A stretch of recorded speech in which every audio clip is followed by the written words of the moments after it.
Welcome to the MBX Films Theater, now showing Spider-Man Far From Home, because today we're going to do a build-a-figure for the Molten Man. Or, if you go by the movie name a little bit more, it would probably be the Fire Elemental. But we're going to put this together and talk about this character in the movie and how this figure stacks up and what it can do. And so let's put him together and talk about him. We got all these crazy parts from various figures. Of course, this is the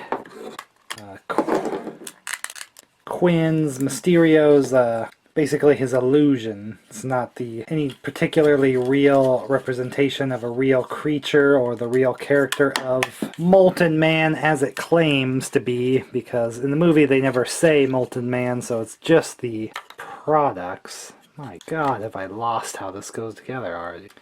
So of course you got, arms, legs. Of course he's all kind of different size, so you have crazy, like this one's so thick and chunky it stands on its own, and the head, but this torso piece is really crazy, and it kind of exposes kind of what is inside some of these pieces that makes it actually kind of special and cool. And this closes like this, so what you can see that there is a cavity inside here. There's space open. So what a lot of people were doing was putting a light inside here, and he was kind of the glowing Molten Man. So I'll kind of do an example of that here if you bear with me. So I'll kind of do an example of that. I have this little light here. It's just like an LED light. This one is multicolored, so it's not the ideal, but you'll still see what we're talking about here. Did I just put this in wrong again? Boy, this piece is confusing. So let's bring the lights down here. Even though that is a multicolored light in there, you're just seeing the orangeness or the sort of fiery color, a couple parts in here if you expose too much, like right there on the direct back where the light is touching the back. You can see some of the multicolor coming through, but if you really wanted to light your figure like this, you would just get just a plain white light. That way you wouldn't have any problem with colors, but it's really cool. The only problem is they didn't carry through this idea with every part of the figure, so not every part has that clear effect, so that really kind of hinders this, although it does make me think, since it does have that cavity, that they were almost thinking about doing like a little light inside like that, because I don't know why else you would go through the trouble of doing the clear instead of like every other part here. So it's funny that this chest part, where the cavity where the light would go, like they were toying with the idea and then changed gears. I believe the head has that as well. You can kind of see the light coming through the head. But a lot of the arms and legs don't have that plastic. So that's really cool if you want to soup this figure up to make him stand out like crazy. Because a lot of people didn't really care too much about this character, since it was just a generic monster basically in the movie portrayed, and not really the Marvel character Molten Man. But let's put together the whole figure here, and then I can show you the lighting thing a little easier that way. So it's pretty confusing put together. You can kind of see that this is like a neck. So if you kind of go by where the head is, it's a little easier to tell, because he is just kind of very swirly, blobby-like. So we have the torso. We can do this kind of normal arm, if you can call that normal. And of course he's made of like a molten metal and melt of the surrounding around, or at least the illusion of him is. So he's got big steel beams coming out, kind of showing he's still melting. He has a super giant arm that even has like a flat knuckle, because he's kind of going gorilla style there. This was like with the stealth suit Spider-Man there, and most of the weight of his package is this arm. He's got a big arm. That kid's got an arm. So holy crap. Some monstrous. We got some like Resident Evil Nemesis stuff going on here. So his foot, which is so crazy that it straight up has toes. So I could see where, they're trying to say that it was Molten Man, like from the comic books, brought into the movies, but he was just kind of a invention and illusion of Mysterio. So we get the thick leg here. Oh man.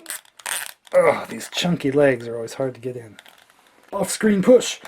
Gug, gug, gug, gug. Did I get it? So he's got a very uneven appearance. It just kind of makes him look more monstrous and crazy. So I kind of like that. Oh, and then this bar piece has a hole here. You can see on the packaging of the other figures that obviously that goes right in there. So it looks like it's too small to fit in, but it does slide in.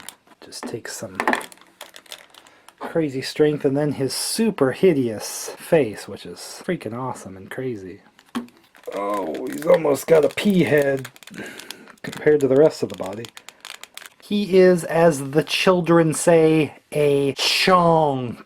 But of course in the movie he did end up bigger, but he did start out maybe this size, maybe probably was a little bit bigger, but they made him as big as they could, I guess, as far as pieces that would actually fit in the box. So you can kind of see like the darker here, like his metal is cooling and it's less hot inside, so that you're seeing the glowing, you know, orange. So he's got a lot of detail, really. I don't know why a lot of people just kind of crapped on this figure, said it was a waste of a Build-A-Figure and didn't like it, and it's like, oh, he just looks like, well, this is what he looks like in the movie, more or less. I mean, it's a night scene, so you're seeing more of the glow, and I don't know, I guess the metal was this kind of goldish bronze, but I mean you couldn't really see it in that night scene, so I assume this is going off of, you know, movie information of what he looked like in the film.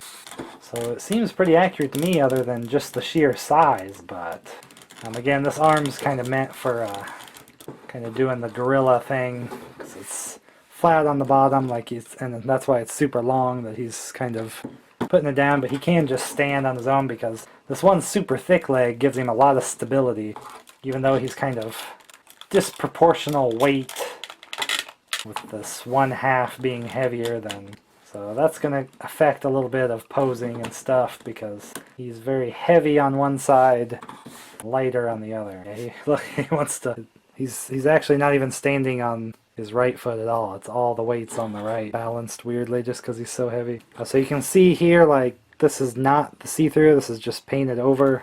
A lot of the appendages are that, I think all of them except the head, so that light effect only works in the middle, and that would have been a huge bonus for this figure if it had that clear plastic in every piece, so that if you did light it or kind of had lights throughout, he'd really almost be one of your top super awesome figures in your collection, just because it would have this light up feature. And this is just a battery LED. You could even use something that was wired so he could always be turned on in your collection. That'd be really awesome.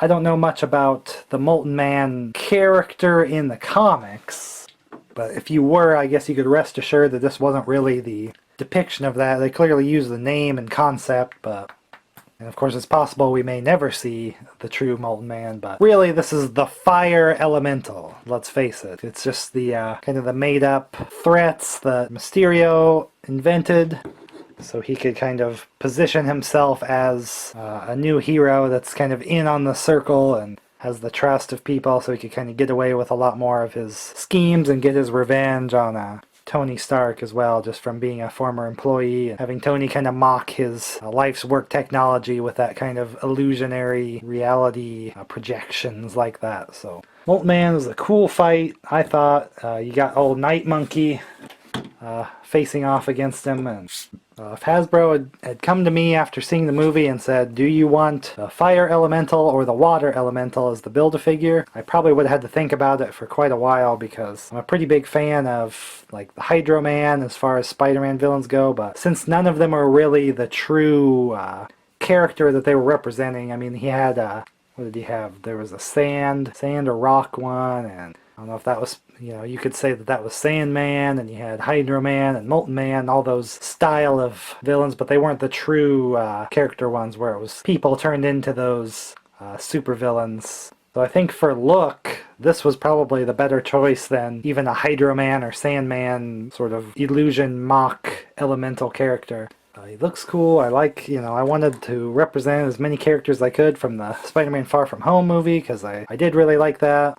It's pretty smart the way they put in Mysterio and how they did his reasoning and method of his villainy of deception, and you get kind of a cool fake fight out of the Molten Man. So where is my Ned action figure is just really what I'm left with thinking. I mean, maybe that would have made more people happy if he just had Ned. And but I like this crazy Molten Man figure. He looks like super crazy cool. I always like the bigger, you know. Yeah, I love having a big Build-A-Figure like that, you know. You can put him in the background. You'll be able to see him with all your other characters in the front, like having Mysterio and MJ and, you know, various from there. You get Happy in here if at all possible, or I think this figure kind of, you know, he's a very distinct look, so he represents that specific movie pretty well. More so than doing, you know, the final battle mixed elemental creature, because he was way too huge and you'd never satisfy anyone with a Build-A-Figure of that monstrosity, and